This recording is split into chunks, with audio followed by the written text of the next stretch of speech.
Welcome to the Cap de Creus Natural Park, one of the Mediterranean's most treasured jewels, where the land comes to an end and the wild sea begins.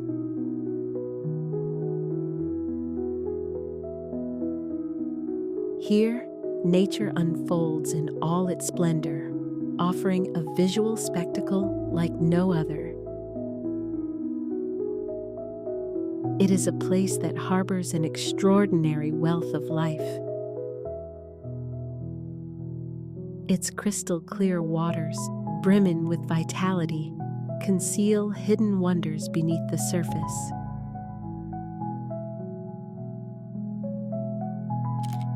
The Cap de Creus has witnessed centuries of human presence, which have profoundly shaped its landscape. For generations, fishermen have drawn riches from these seas, and its biodiversity has been essential to the life and development of local communities. This territory has long been a meeting point between the untamed forces of nature and humankind, where marine and terrestrial life coexist in a delicate balance. The park was established in 1998, becoming the first land and sea natural park in Catalonia. The protected marine area covers around 3,000 hectares, roughly 22% of the park's total surface.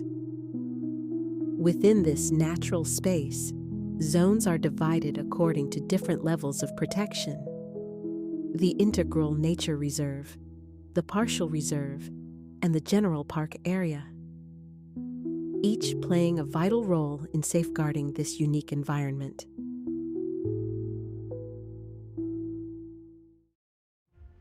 Over the years, we have fought to preserve this remarkable ecosystem.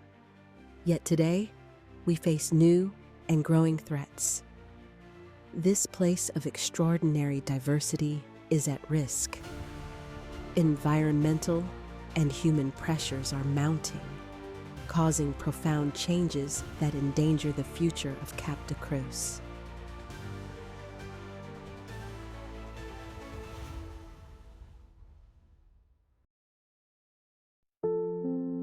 Doncs el Cap de Creus és un lloc únic, és un lloc que jo diria que és molt singular. Per què? Doncs perquè té un paisatge que és difícil de reproduir a qualsevol altre lloc.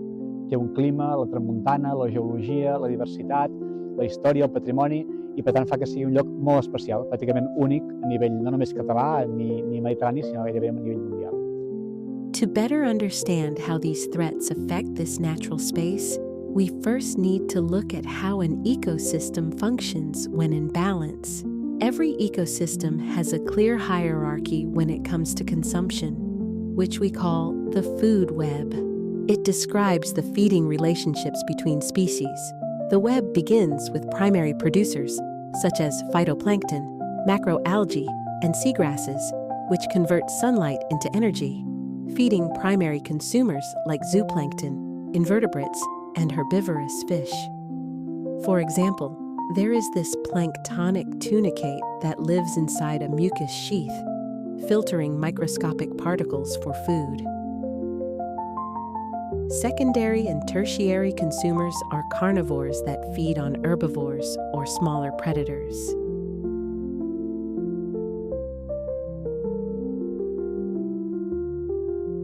Apex predators, such as the grouper, sit at the top of this hierarchy and play a crucial role in maintaining ecosystem balance.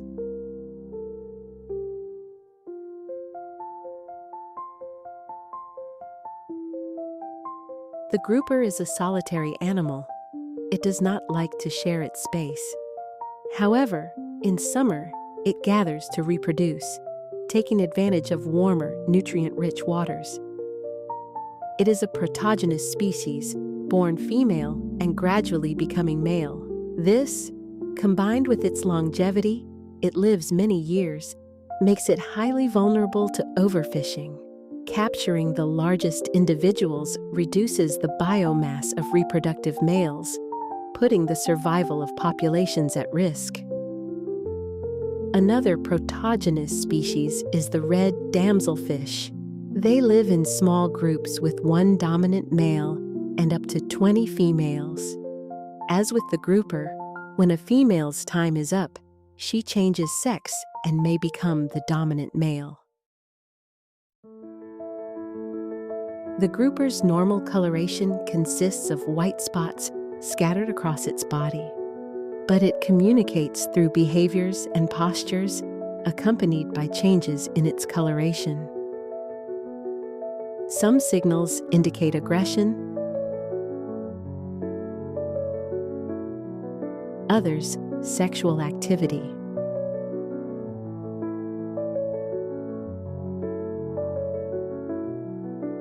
While this is the most common grouper species in Cap de Creus, 2 other grouper species can also be found: the striped grouper and the mottled grouper, which are less abundant because they prefer warmer waters.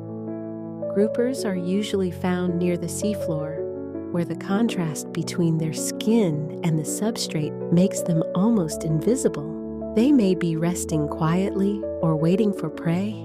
Their diet includes crustaceans, small fish, and cephalopods, with octopus being the main prey in terms of biomass.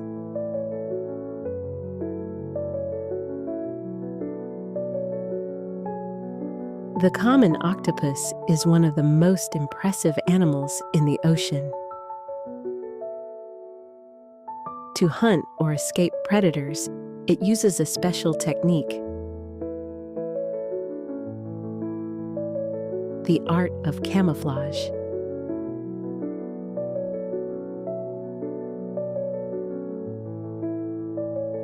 It can change both the color and texture of its skin almost instantly.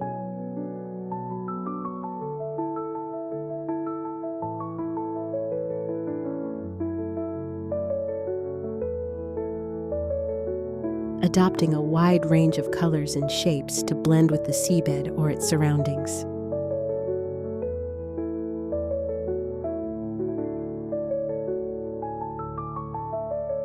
Another defensive strategy it uses is squeezing into tight spaces.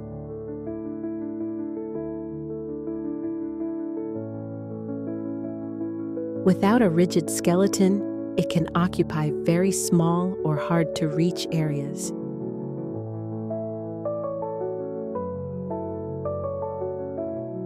It also uses rocks, shells, or anything it finds to cover its den and remain completely hidden.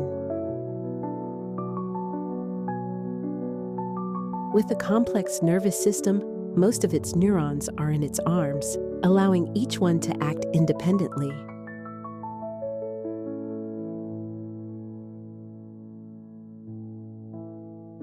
We can also observe that some octopuses lose arms, which may be related to reproduction, as a way to protect their offspring.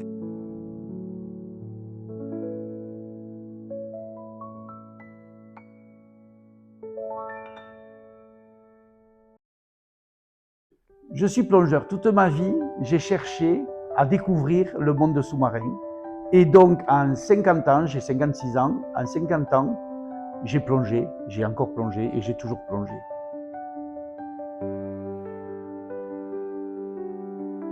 Alors, chaque plongée est une découverte. Chaque plongée, on a beau plonger dans les mêmes lieux depuis 10 ans, chaque fois, chaque plongée, chaque jour, chaque heure, ça sera différent.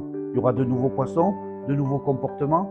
Et c'est ce qui est bien dans la plongée, c'est qu'on va évoluer dans un milieu qui lui aussi évolue et évolue aussi vite que nous autres. The marine ecosystems of Cap de Creus are highly complex, and species can be classified according to many criteria.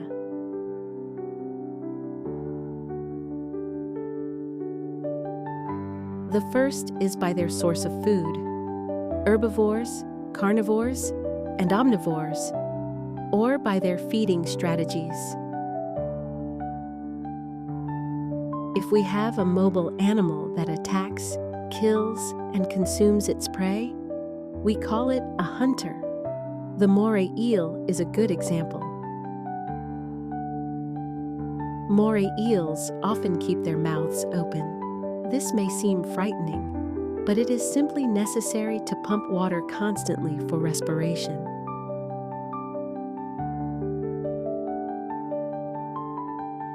During the day, they are almost always found hiding in a crevice and rarely in open water.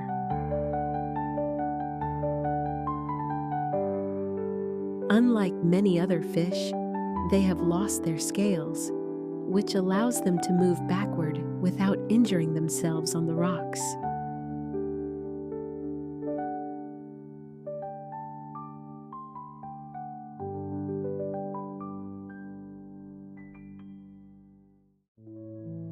When organisms feed by scraping food from the substrate, such as algae attached to rocks, they are called grazers. An important herbivore in the Mediterranean is the sea urchin. These bottom-dwelling organisms feed on algae and seagrasses along their path. However, when their populations become too dense, they can create true underwater deserts. The striped red mullet feeds using its two sensory barbels to stir the sand in search of prey.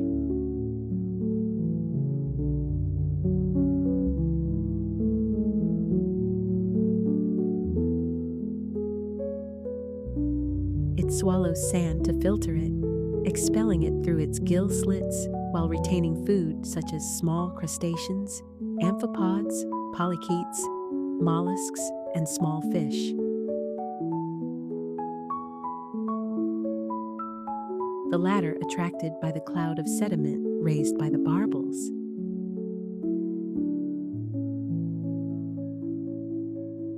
Detritivores feed on organic material in decomposition found in the sediment. Since the proportion of organic matter on the seafloor is low, they must consume large amounts of sediment to obtain enough nutrients. A good example is the sea cucumber, which uses oral tentacles to collect food. They also have a defense mechanism called Cuvierian tubules, which they can eject through the anus when threatened.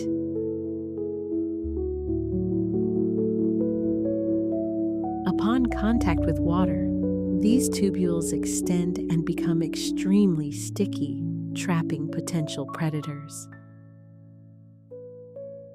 In contrast, suspension feeders and filter feeders consume particulate organic matter, some actively and others passively.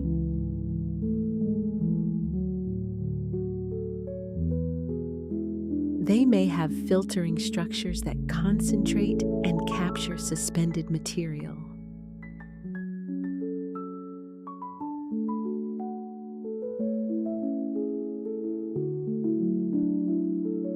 The feather duster worm uses its feathery crowns to feed, creating a hypnotic visual spectacle as these structures sway gracefully in the current.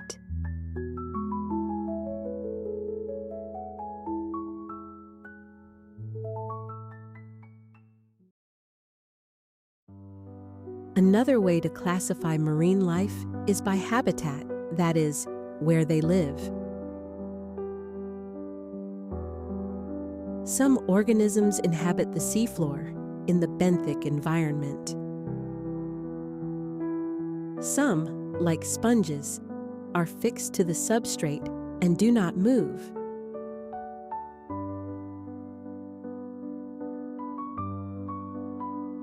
These are sessile organisms and can play a key role in maintaining water quality, acting as natural filters. Others, however, are capable of movement, like starfish.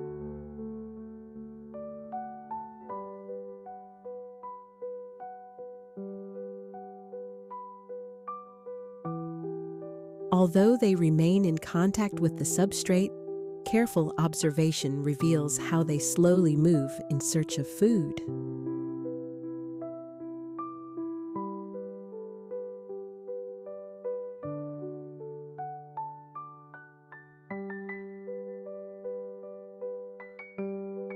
Other species live in the water column, in the pelagic environment. Within this group, some organisms swim actively, while others are carried by currents.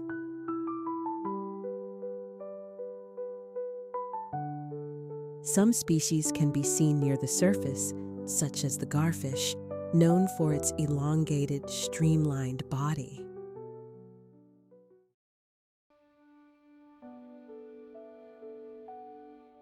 Some species prefer to live in groups, like yellowmouth barracudas, which move in schools to hunt more efficiently.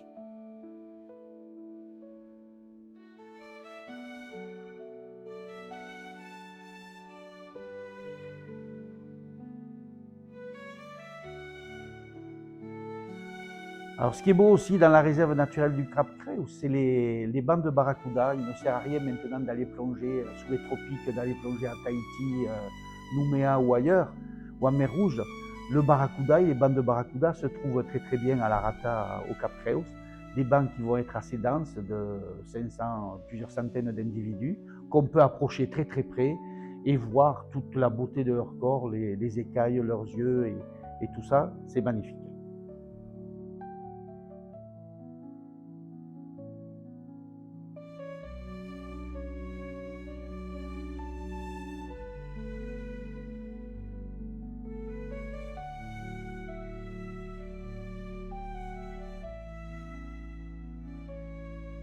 In this species, the typical pelagic fish coloration is visible, a bluish-green hue on the dorsal side and a lighter color on the ventral side.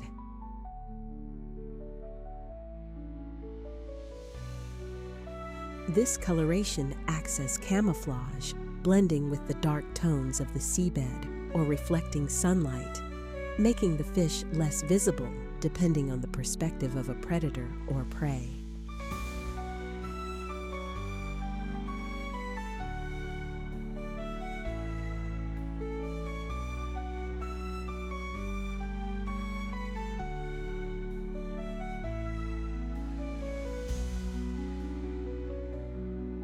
Alors, où qu'on soit, à la réserve naturelle du Cap Creus, vous allez rencontrer des bancs de barracuda énormes. Et là, on se sent vraiment tout petit face à la nature. On sent qu'on est très peu de choses et que, vraiment, la nature reprend ses droits et s'installe petit à petit, d'année après année, de plus en plus, dans les eaux belles du Cap Creus.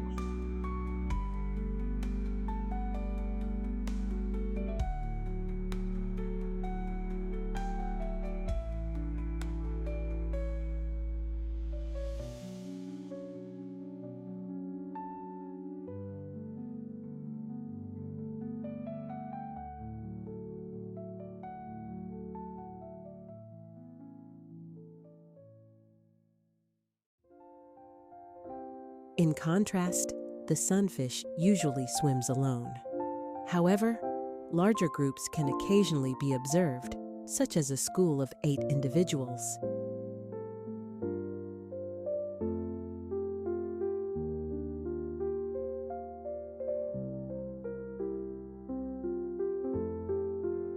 But there is also a very important habitat present in Cap de Creus. Seagrass meadows provide essential ecological functions.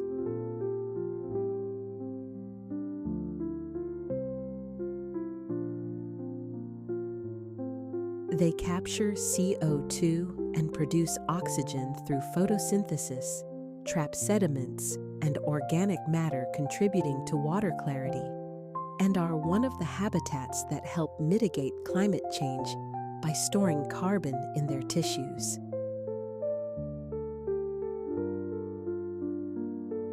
Furthermore, they are a vital habitat for many species, some of them of high commercial value, supporting remarkable biodiversity.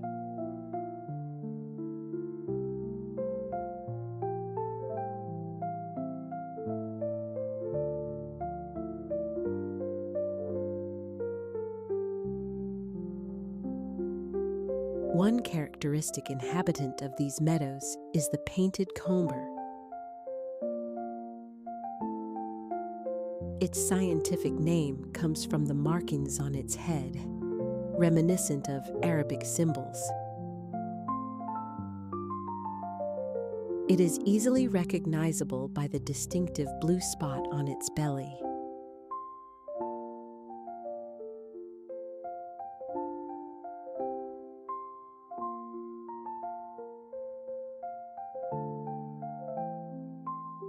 Another resident is the salema, an herbivore that feeds mainly on algae and seagrass.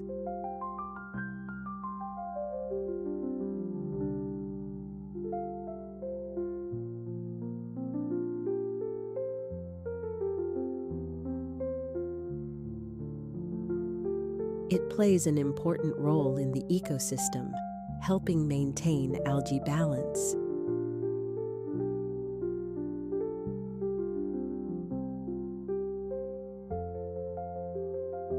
It is considered the only large herbivore in the Western Mediterranean and almost always moves in schools.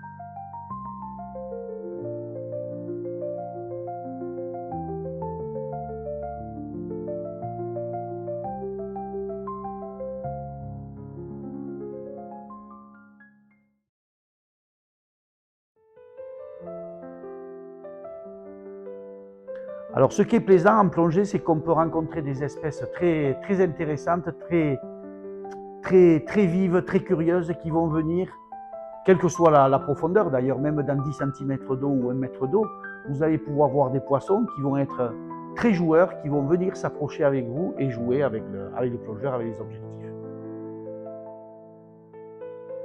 The Mediterranean rainbow wrasse is one of the most playful species. It is a protogynous species with sexual dimorphism. It is born male and can become female, showing visible differences in morphology and color.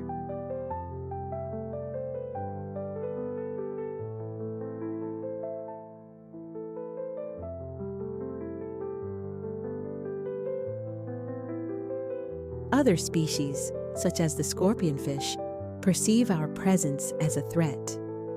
When they feel intimidated, some display defensive postures, such as raising their venomous spines.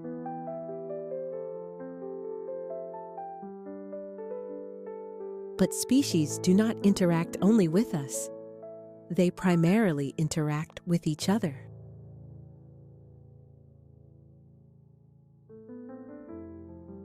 Beyond feeding relationships, there are many different types of interactions.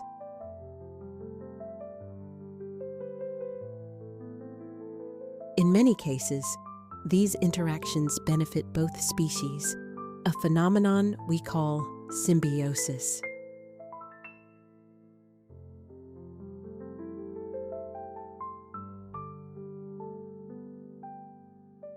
Cleaning stations are a clear example of this mutualism.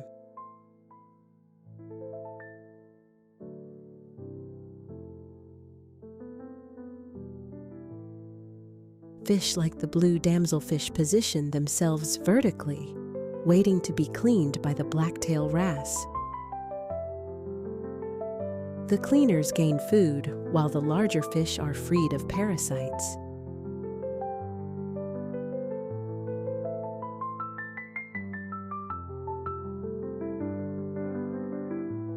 In commensalism, the relationship benefits one species while leaving the other unaffected.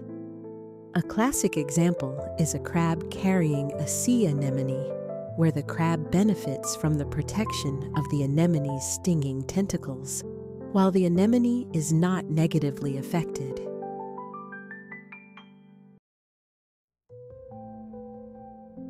The snakelock's anemone is also fascinating. Its tentacles host symbiotic algae, called zooxanthellae, which provide nutrients through photosynthesis.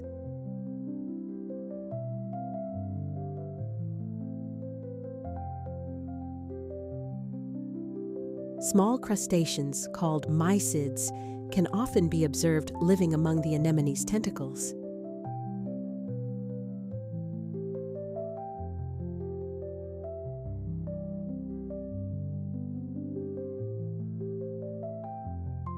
They are not immune to the stinging cells, so they move very cautiously to avoid being captured, yet they gain protection from predators.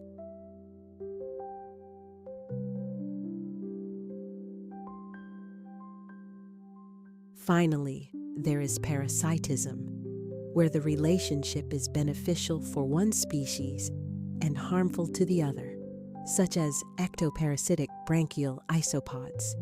These parasites require their host to be alive in order to thrive. One of the best-known marine parasites is Anisakis, a species of parasitic nematode. They infect fish and can affect human health if the fish is consumed raw without proper treatment.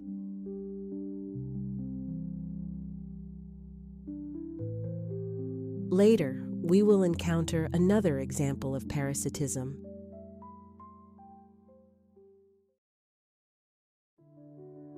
But we should not focus only on the large and visible. There are also smaller organisms that are equally fascinating. La chose surprenante aussi sous l'eau, c'est que les gens s'imaginent que l'eau et le monde sous-marin est un monde de silence et un monde assez terne, alors que non, la vie est très colorée. Beaucoup de choses d'ailleurs paraissent être des fleurs, en réalité ce sont des animaux. Et il y a sous l'eau des nudibranches, donc des petites limaces multicolores qui ont vraiment des couleurs magnifiques. Toutes les flabellines.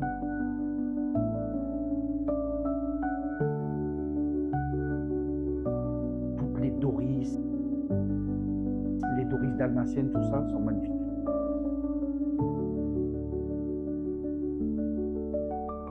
Nudibranchs are sea slugs.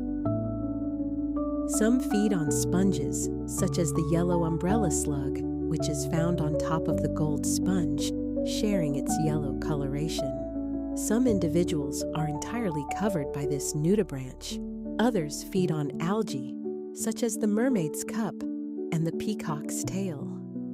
The stipple delicia is capable of keeping the chloroplasts it consumes active for up to 45 days, allowing photosynthesis to continue inside the animal, as if it carries built-in solar panels. In summer, we can observe nudibranch egg-laying, such as the pink flabellina. Not all have filament-like shapes. Others, like species of Doris, have more peculiar forms.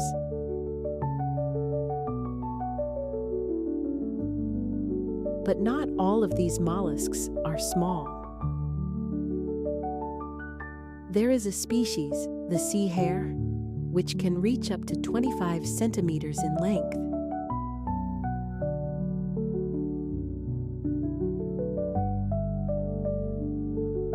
It can be seen swimming in the water column thanks to its lateral extensions.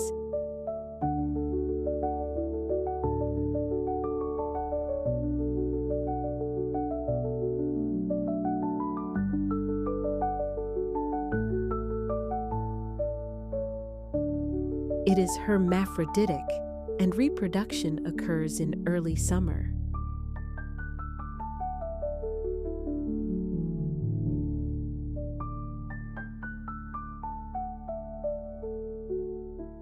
Mating often happens in chains of several individuals, with the one on top fertilizing the one below.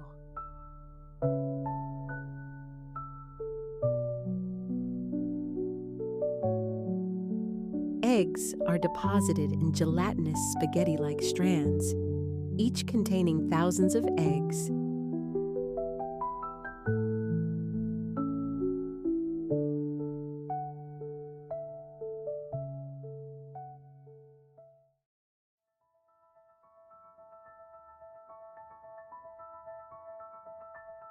Egg-laying is not limited to nudibranchs.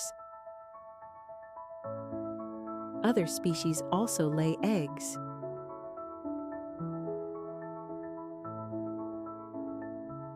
Small spotted cat sharks use gorgonians to attach their eggs,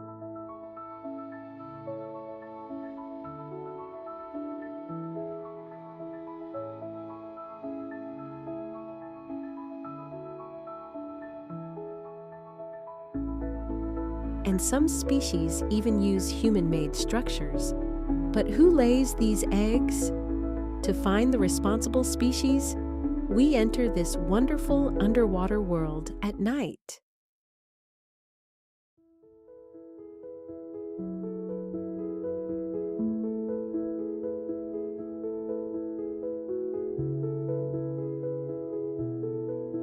J'adore les plongées nocturnes. Les plongées nocturnes, c'est un autre monde. On plonge dans un autre monde.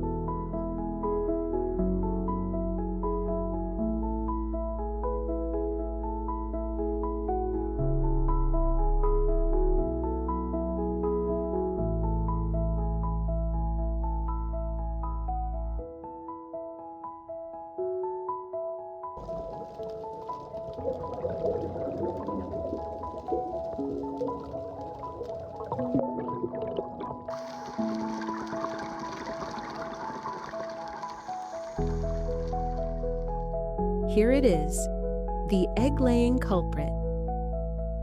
Squids reproduce in summer, with females leaving clusters of white eggs attached to various hard substrates.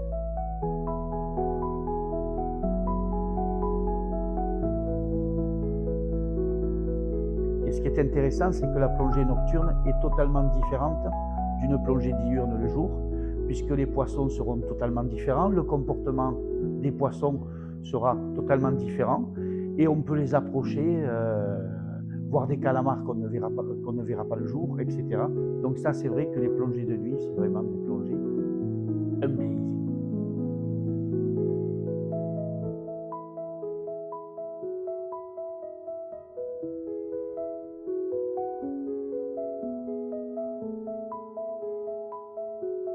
Night diving allows us to see species that hunt at night and are normally unseen during the day.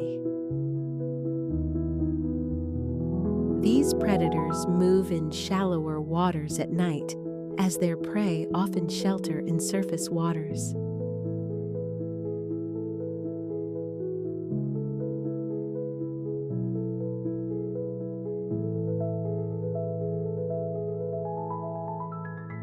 The conger eel is the perfect example of a nocturnal predator.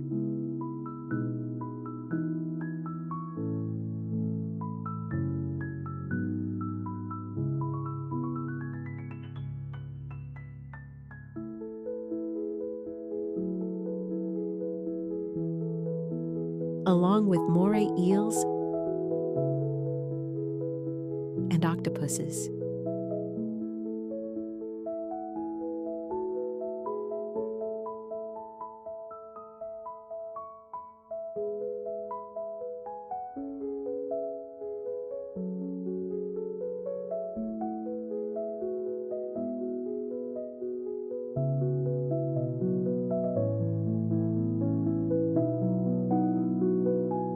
During night dives, we can observe another octopus species, the long-armed octopus, which is reddish with white spots.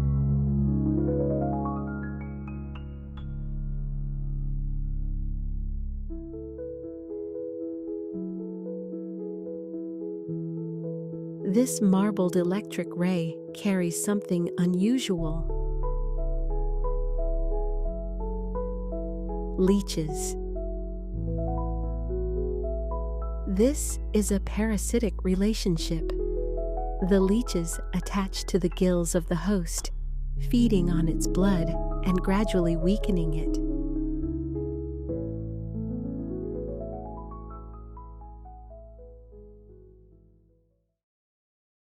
But many of these organisms are in danger. They are suffering from various factors which, if left unchecked, could ultimately destroy the park's rich biodiversity. Estem notant com la temperatura del mar de manera indubtable està pujant, no només a la superfície, sinó a tots els nivells.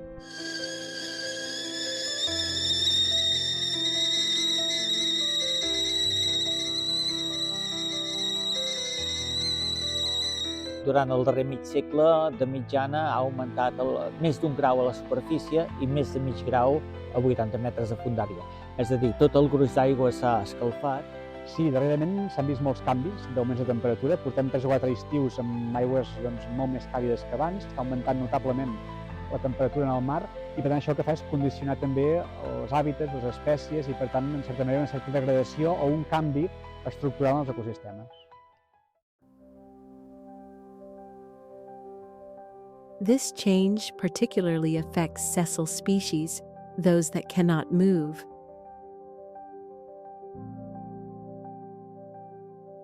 Such as gorgonians, which belong to the group of octocorals.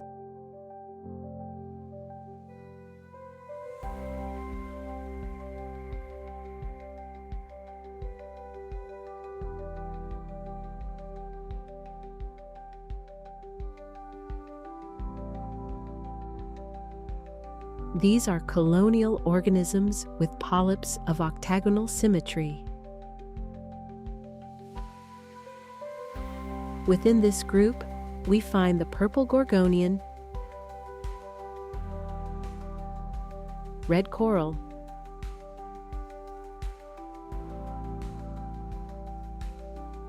white gorgonian, and orange gorgonian.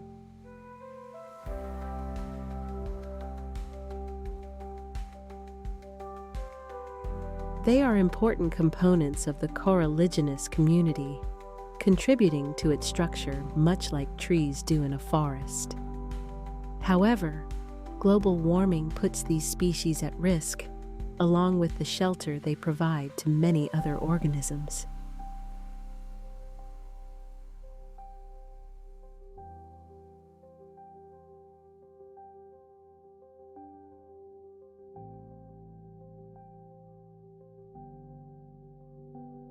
L'any 2023, si no recordo malament, vàrem enregistrar una temperatura de 27 graus i mig a la superfície, que és moltíssim, això, aquesta zona.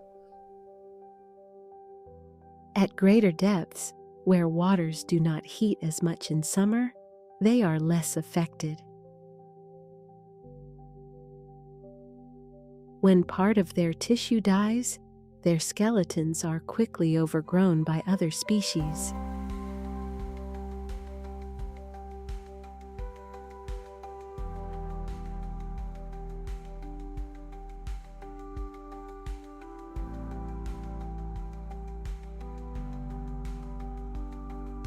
Some species, such as the gorgon's head, take advantage of the gorgonian's three-dimensional structure to gain more exposure to currents, regardless of whether it is alive or dead.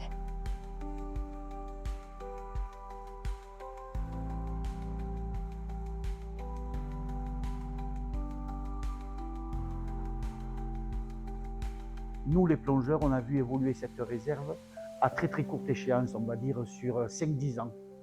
Et ce qui est triste et ce qui est navrant pour nous, c'est que des pans entiers de canyons de gorgones, des lieux entiers sont décimés par une canicule marine qu'on appelle, donc c'est-à-dire c'est des eaux qui vont être de 30 degrés pendant des mois, et donc forcément les gorgones, les coraux, les posidonies meurent suite à cette chaleur. Another species affected by rising temperatures is the pillow coral.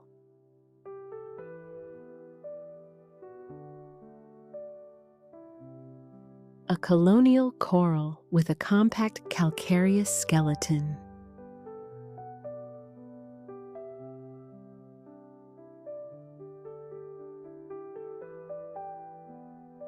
Finding a healthy pillow coral is becoming increasingly difficult.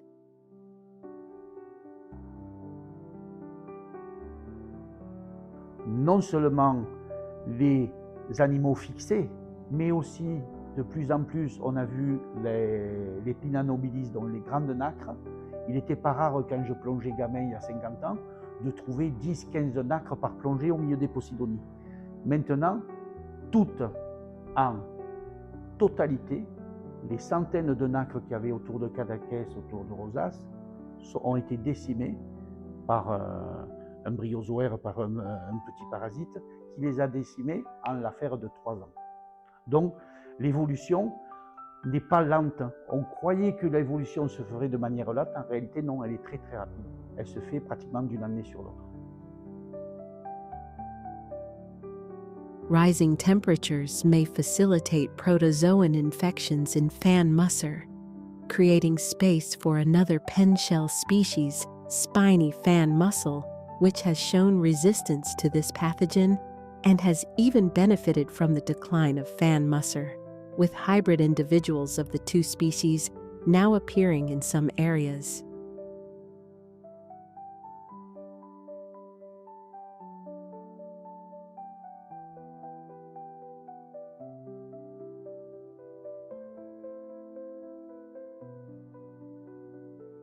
Not all species are negatively affected.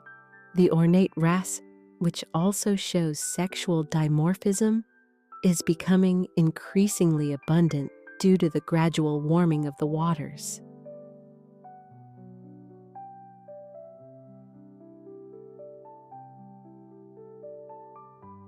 This species is more thermophilic, meaning it thrives in warmer waters.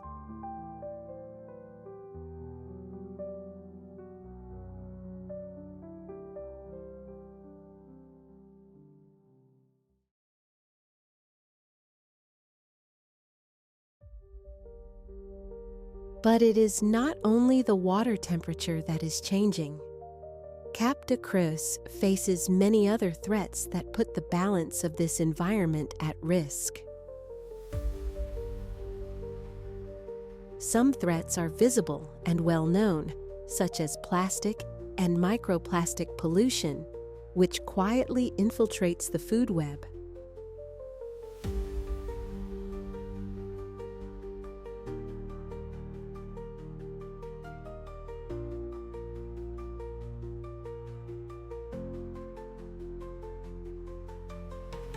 Others are less obvious, like underwater noise, which can profoundly alter the behavior of marine fauna. Added to this are fuel residues from boats and chemical waste, creating a complex and delicate scenario for marine ecosystems. All of this is worsened by the growing presence of boats and tourists, especially during summer months. Bàsicament, una de les amenaces que tenim avui en dia principals és la sobrefreqüentació, l'augment de gent que ve al parc. Hi ha molta gent que hi ve per gaudir-ne, però també hi ha molta gent que hi ve massivament i que no respecten allò bàsic que és la conservació, la silenci, la tranquil·litat. Avui en dia hi ha més embarcacions que no pas n'hi havia fa 10 anys, fa 20 anys i fa 50, evidentment. Això el que provoca és un cert desgast, una certa pressió sobre els medis submarins, medis marins en general, i per tant des del parc el que es vol fer és garantir que hi ha accessibilitat per tothom en el medi marí, però d'una forma sostenible, que no afecti les padies de posidònia o que no afecti la biodiversitat, no?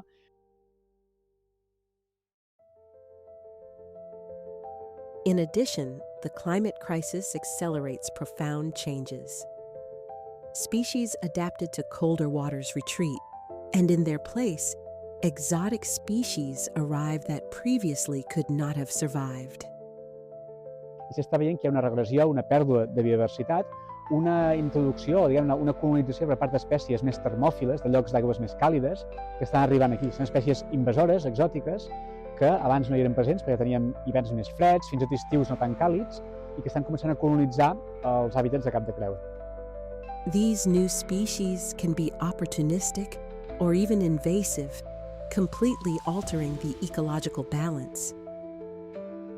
A clear example is the sea grapes, an exotic algae that spreads rapidly, favored by human activity and habitat degradation. A nivell marí, el que s'intenta fer pel que fa als hàbitats és intentar conservar els hàbitats existents, evitant les amenaces, per exemple, d'espècies invasores com és la cauderpa o com altres espècies, que estan intentant proliferar en hàbitats que són sensibles. I per tant estem intentant treballar en evitar aquesta proliferació d'espècies amenaçadores.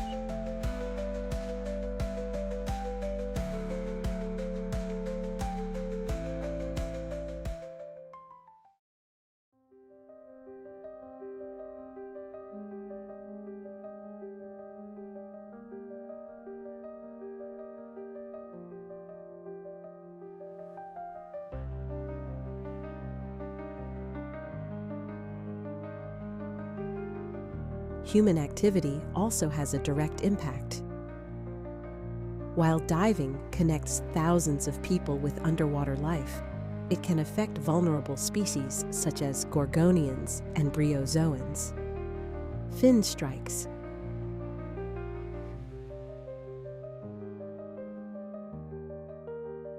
Excessive visits to caves.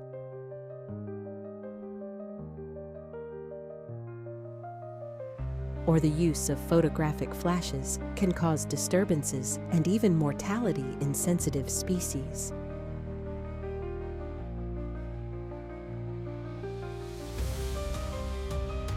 Pensem que el busseig avui en dia és totalment compatible amb la conservació dels valors i per tant que és una manera més d'aproximar-se al medi natural, gaudir-lo de forma sostenible.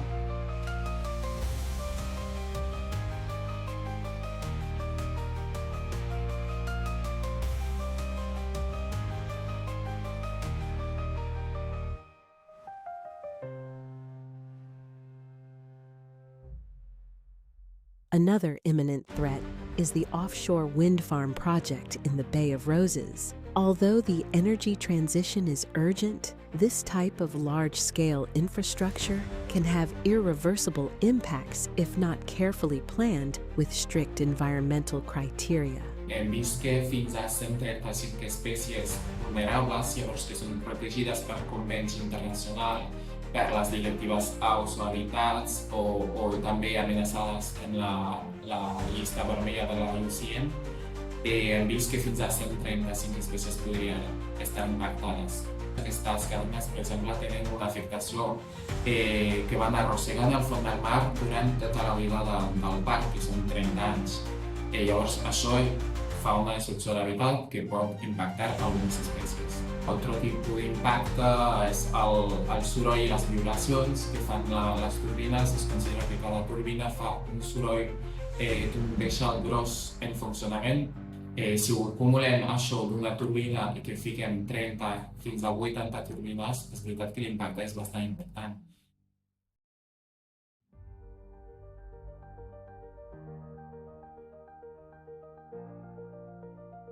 Finally, fishing, while a historical and essential activity for many local families, also faces major challenges.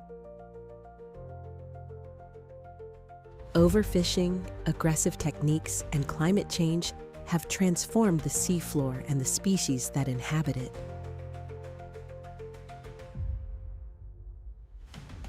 Bycatch, the accidental capture of undesired species such as turtles, basking sharks, or dolphins, represents another serious threat to marine biodiversity.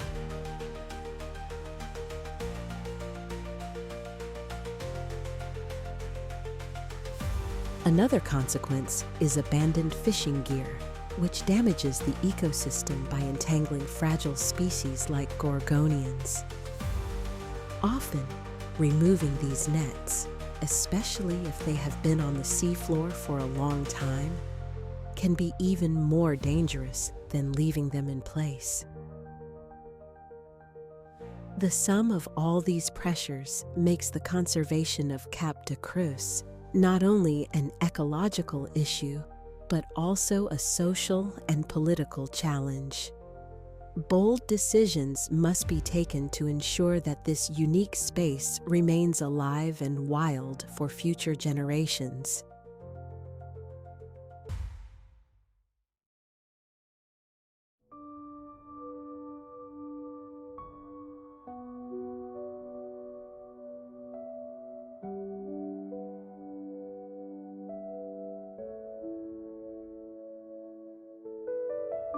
Avui en dia hi ha una gran proliferació que és molt interessant del que s'anomena la ciència ciutadana, que vol dir que gent, pel seu propi ànim o per la seva pròpia voluntat, el que fa és fer estudis de conservació, de recerca, estudis científics, aportació de dades, volten per al parc i quan veuen alguna espècie interessant o qualsevol espècie, la introdueixen en bases de dades i tot això és informació que es reverteix en el coneixement i, per tant, en la gestió futura dels hàbitats i espècies del parc.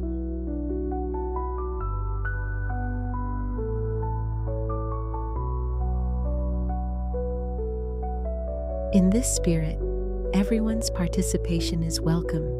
And you can contribute by taking part in citizen science projects such as Observadores del Mar. It's very simple. Just log in, choose the project that interests you, and record everything you've observed while following the scientific protocol during your dive.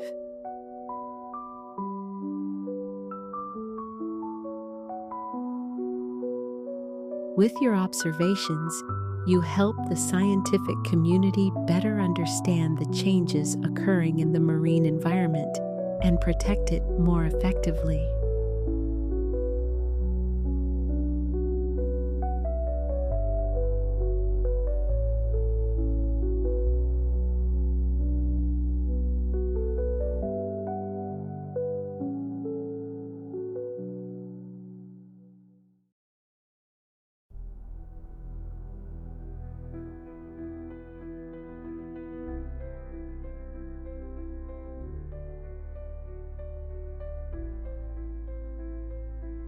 Alors le souhait que je pourrais faire en tant que plongeur, c'est que les futurs plongeurs et les générations de plongeurs qui vont me suivre vont voir des choses aussi belles que celles que j'ai pu voir.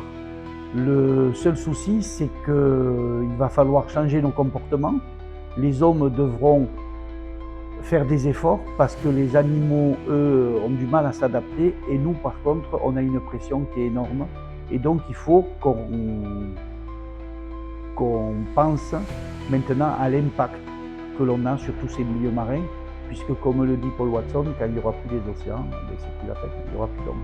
Les océans sont indispensables et sont vitaux. Eux peuvent vivre sans nous, par contre nous, sans eux, c'est sûr, l'espèce humaine ne pourra pas vivre.